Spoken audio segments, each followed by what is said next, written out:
It's been a while since I last did something like this. I think it was July, maybe? I'm not sure. Anyway, if you don't know what I'm talking about, it's this book. I've been reading this to an audience of almost nobody in an effort to, well, I would say that it's an effort to just see the average person's reaction to this piece of dog shit that Maxine Asher, this old fat ass, sort of, I think she looks like a 9/11 truther, and this book is about as well written as you would expect from a 9/11 truther. It has a lot of conspiracy in it. Uh, and there is almost no semblance of a good story. God damn it! I was just finishing a scan. That's why I was looking at their antivirus scans, but that's beside the point. Anyway, we're on chapter 4, and the story so far is the crew of the Atlantis space shuttle has been dispatched into the universe to find the source of some electromagnetic frequency, or ELF waves for short, that this that have been troubling the Earth for a while, and something drew the craft into the bottom of the Bermuda Triangle, and they ended up in Atlantis for, well, someone said it was Atlantis. We don't really know for sure yet. We haven't seen anything but a pyramid. Yes, a fucking pyramid is in Atlantis. And I think that at this point, the author, remember, this dumbass bitch right here, thinks that, well, wants us to think that it's ironic that a shuttle called the Atlantis ended up in the city of Atlantis. And it's not ironic. It's, I think a better word for it would be stupid, over the head, smacked over the head exposition, or rather implication. Well, anyway, enough farting around. Let's get on to the actual story. Chapter 4.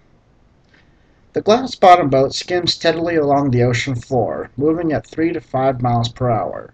Several times it went out of control and almost hit an ancient artifact. Once again, brilliant writing. On one frightening occasion, the vehicle nearly broke in two when it hit what appeared to be a sharp edge jutting out from a tall pyramid. You can come in, I'm reading. Okay.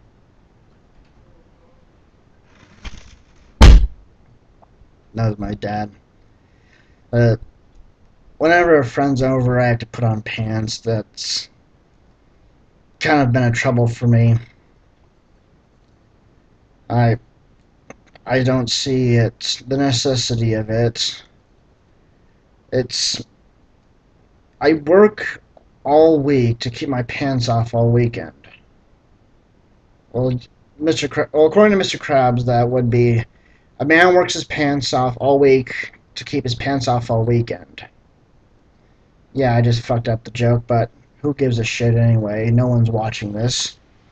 So I can probably be eating cereal and the same amount of people would tune in to watch me eating cereal.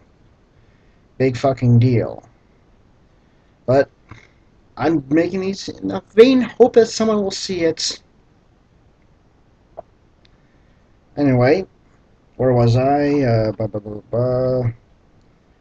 Okay, based on their strange surroundings, Tom and Jane began to think they were going to die. Why would they think that? It's just a strange area. There's nothing indicating that it would be dangerous. Anyway, huddled closely together inside the boat, Tom had accelerated the small motor in order to cover more territory and also to quickly circumvent the pyramid. Wait, the glass-bottom boat? A boat has an open top.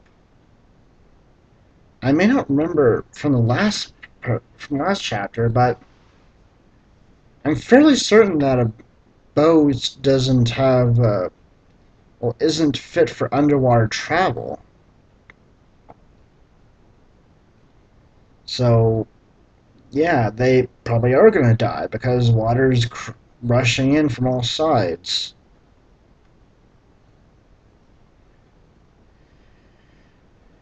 Both astronauts definitely wanted to get back to the Atlantis shuttle by nightfall. I thought they had to tear apart the Atlantis shuttle to get this boat and to build this boat.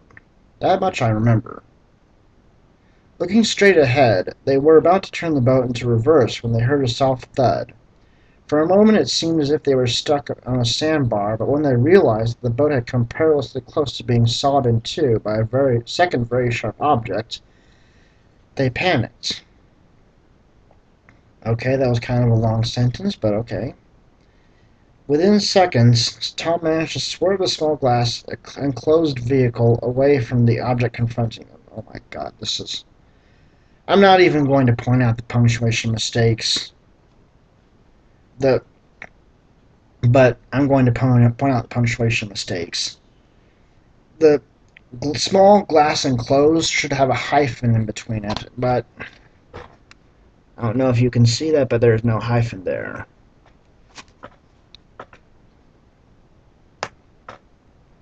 Assuming they were now back on course, both Tom and Jane were visibly shaken from the experience. Okay, so... yeah, only Tom and Jane are the only important people on this mission. No one else bears enough significance to be mentioned.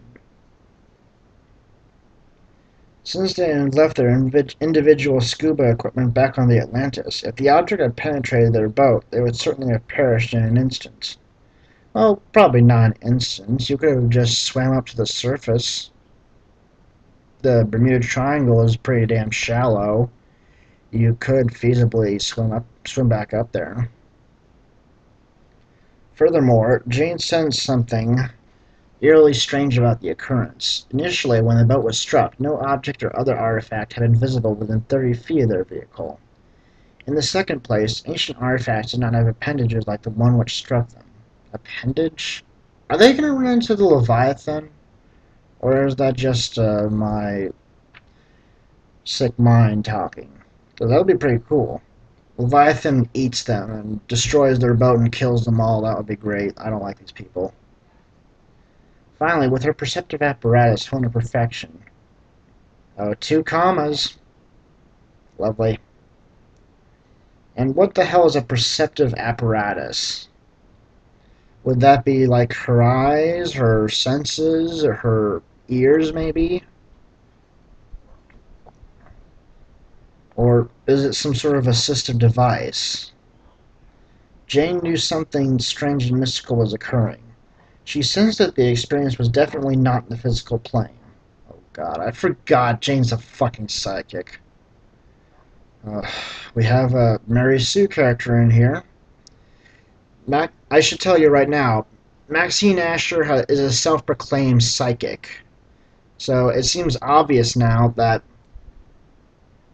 she inserted herself into the story as Jane, and that would explain why she's able to come up with all this shit. It's almost as if Jane is the only one who's perceptive to the plot. Hence, she's a Mary Sue character in the worst possible way. She's the only one who drives the story forward.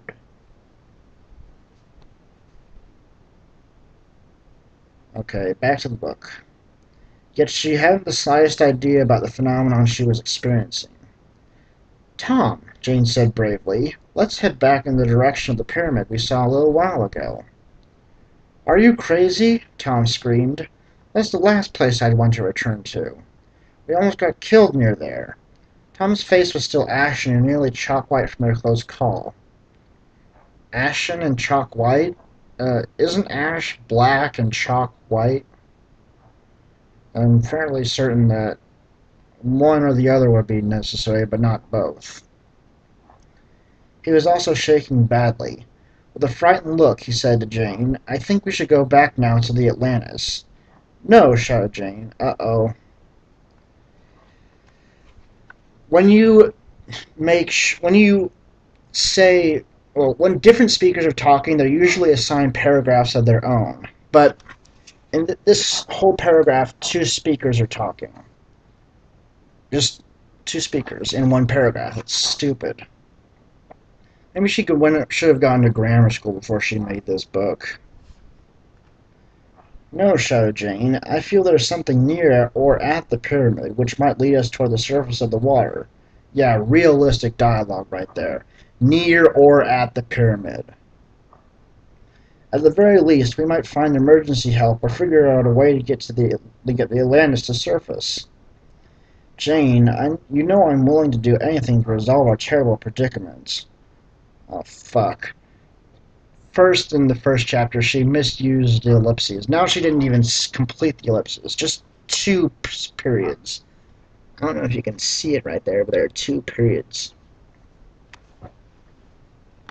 Instead of three, and then a space. But if we could go back, we could hit the strange object again. Then it would surely be all over for the two of us. Jane nodded in partial agreement. Then she said, Look, Tom, let's just steer very carefully and head back toward the pyramid long enough to circumvent the four sides. I feel strongly that our return is important. Okay, who the fuck talks like these people? Just name one person in your lives that talks like these people. They're just too damn formal with each other. And who has a large enough vocabulary to talk like this to a personal friend? Because Jane and Tom are fucking each other. That makes them lovers. Who would talk that way to a lover? It's usually personal. Okay, I'll give it a try, said Tom grudgingly. Oh my god. Double space between words that aren't separated by a sentence. Lovely. Beginning to turn the boat at a 180-degree angle. Somehow I always do what you want me to do, and then we get into trouble. If I didn't love you so much, I could say no, but I guess I'm powerless under your spell. What? What spell? You make me sound like a witch, Tom. Okay. I'm just a red-blooded, adventurous American girl. Tom chuckled at her remark. Jean was very beautiful, very convincing, and very glib of tongue. He was putting in her hands, and she knew it. Okay, so she is a witch. Within minutes, the tiny craft was within touching distance of the pyramid. Ironically, Tom and Jane observed there was no ledge sticking out, nothing sharp which could have caused a near miss with the glass-bottomed boat. Tom slowed down the engine so that they could skirt the pyramid and give it a closer inspection. Since it was nearing dusk, visibility was not good. To complicate matters, a great deal of sand was now obliterating their vision. Are they going blind? It became so thick that Tom insisted they turn back immediately in order to ensure their return to the shuttle by nightfall. Jane agreed that they must leave the area. However, before the boat was even halfway around the pyramid, oh god, I'm fucking up now. They heard an excruciatingly loud and irritating sound, tantamount to someone scratching their fingers on a chalkboard. So invasive was the noise that Jane felt fragmented and Tom almost lost control of the boat. Before they can regain their composure, all hell broke loose. Okay, so shit is finally going down. I can't wait. The boat hit the pyramid with a bang. Then there was a huge crackling noise. An enormous opening appeared in the stones, and they found themselves hurtling into the center of the pyramid. What? almost as if someone had put a rope on the front of the craft and was reeling them in like a large sailfish. Oh my god, are they caught in a fucking tractor beam? That wouldn't surprise me. Tom, screamed Jane. We're caught up in a terrible energy force. This is it, we're going to die. Thanks for saying exactly what's happening, Jane. You're a barrel of useful information. Jane's brain felt like it was on fire. To make matters worse, when she looked over at Tom, he had fainted dead away at the controls of the boat. Even before she had a chance to test Tom's breathing, a light was beamed directly into the boat. The glare was so bright that Jane thought the fires of heaven and hell had come together to take over her body and soul by force. Jane herself was close to passing out, but she held on through the sheer force of will. Then the craft came to a sudden halt, and someone began prying open the door. Jane felt herself being pulled out of the boat. When she finally came to, she beheld the inside of a palace more beautiful than anything she had ever witnessed in her lifetime. Okay, so there's a palace inside of a fucking pyramid. Why? Even in her fondest fairy tales, there had never been a sight more enchanting. I hardly think that a house would be enchanting. But okay. Directly in the front of the room, seated on a pedestal of shimmering purple velvet, 5 men could be seen. They were all elderly, but with very kind faces. The group looked completely peaceful, and there was a sort of harmonic music of the spheres, which pervaded the room. Okay, what's the music of the spheres? Okay, I don't expect you to answer it, bitch, but, moving on. It was such a contrast from the trauma they had just experienced that Jane had to catch her breath in order to make the transition in consciousness to the new uplifted environment. To her left, Tom was just coming out of his death-like trance. Jane stood up, grabbed Tom's arm, and forcibly pulled him out of the craft. As he emerged from the vehicle, Jane was shocked at his appearance. Tom looked devastated. He stood weakly at her side while a carpet of shimmering gold organdy was laid on the floor in front of them. Then they heard a well-modulated voice say, "Welcome to Atlantis, exalted visitors. We have been waiting for you to arrive for 10,000 years." Why? What are these two idiots so important that you have been waiting for them for millennia? For a moment, Jane imagined she might be dreaming. I wouldn't be surprised if she was. She even surmised that the setup could be a cruel hoax to keep the two of them from saving the Atlantis shuttle. Cruel hoax by who? The rest of the crew? Don't think they have a fucking palace underwater or anywhere else. Dozens of thoughts passed in and out of her mind in a second. How could this be Atlantis, she thought to herself. Atlantis was drowned by the melting of the polar ice caps more than 10,000 years ago. Says who? I thought that according to Atlantis legend that it just sank underneath the sea. Like the entire continent disappeared. But most people think that it sank. It didn't. It wasn't drowned. Besides, she reasoned, it was impossible for the Atlanteans to live this long. How would she know what the lifespan of each Atlantean would be? And how does she know that these are the same Atlanteans who started this trend of waiting for them? Maybe it could be those people's children. Or, well, descendants, actually. Suddenly the words of one of the elders began to resound inside her brain. He had said they had been waiting to greet her for 10,000 years. No, he didn't. He said that they had been waiting for them to arrive, not to greet them. Perhaps they were intending to slaughter the both of you. Have you ever thought of that? Perhaps it was all true. Could these be the last Atlanteans living in a sort of underwater lost horizon? What's a lost horizon? I've never heard of that. Were such things possible in the age of computers, space shuttles, and moon landings? Jane knew that Tom was thinking the same thoughts. After all, the two explorers were completely telepathic. What Jane thought, Tom received, and conversely. Oh, so Tom's a psychic now, too. That's news to me. The elders beckoned Tom and Jane to come forward. When the pair arrived meekly at the altar, they were offered food and drink of such superior quality that they ate with great speed and gusto. Both were half-starved from their meager diets on the shuttle and the rigors of the long underwater trip. "Where are we, and who are you?" Tom finally asked, gulping down sweet pineapple coconut-like ambrosia.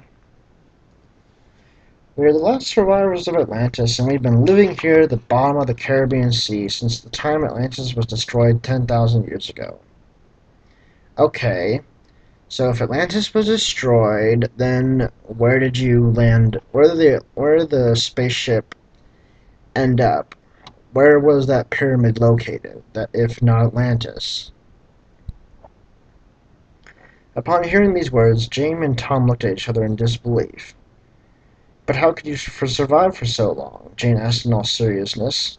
Tom nodded his acknowledgement of the all-important question.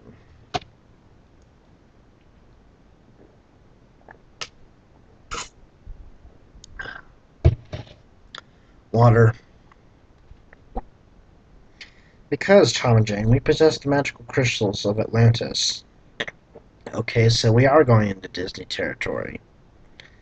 "These crystals contain the life-sustaining force of the universe, and their special ability to generate ELF waves can guarantee the possibility of eternal life." "Oh my God," gasped Tom. "I can't believe what I'm hearing. Did you say ELF waves?" He blurted out this question with an astonished voice. "That's right," one of the elders replied. "We are the only people alive who are truly knowledgeable about ELF and the ways to broadcast these low-frequency waves into the environment to achieve positive results.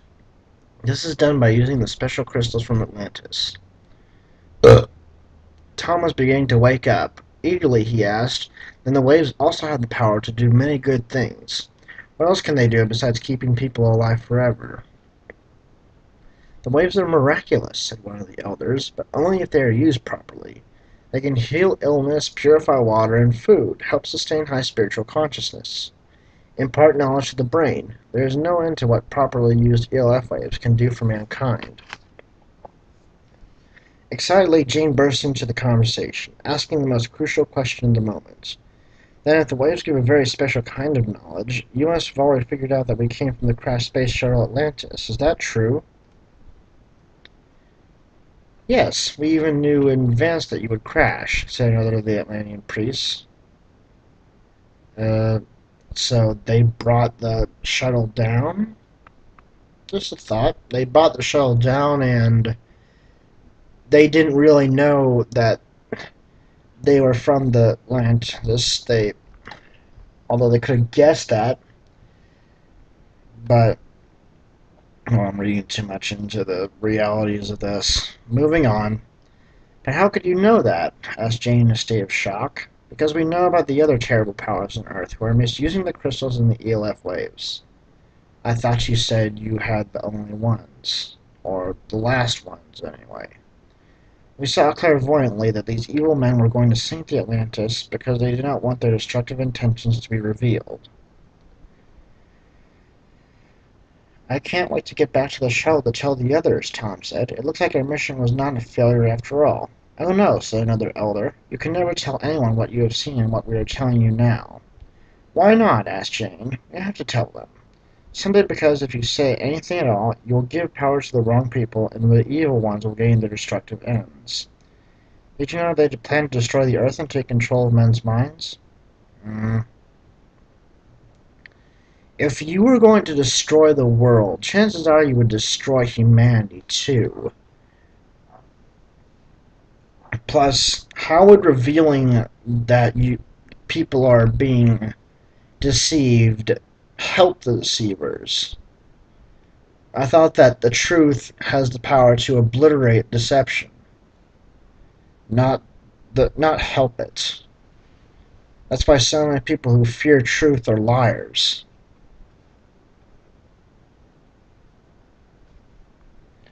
I didn't know that, said Tom. I don't understand these powers at all. Even if you are right, it is our duty as astronauts to reveal everything to our associates.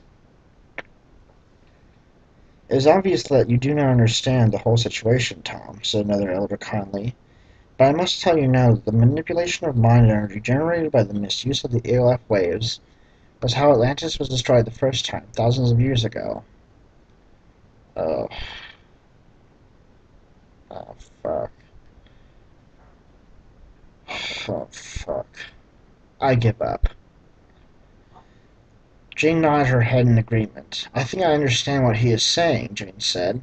If the wrong people or with the wrong consciousnesses learn the secrets of the Atlantean crystals, they could inadvertently misuse their powers again, and everyone on Earth would suffer as a consequence.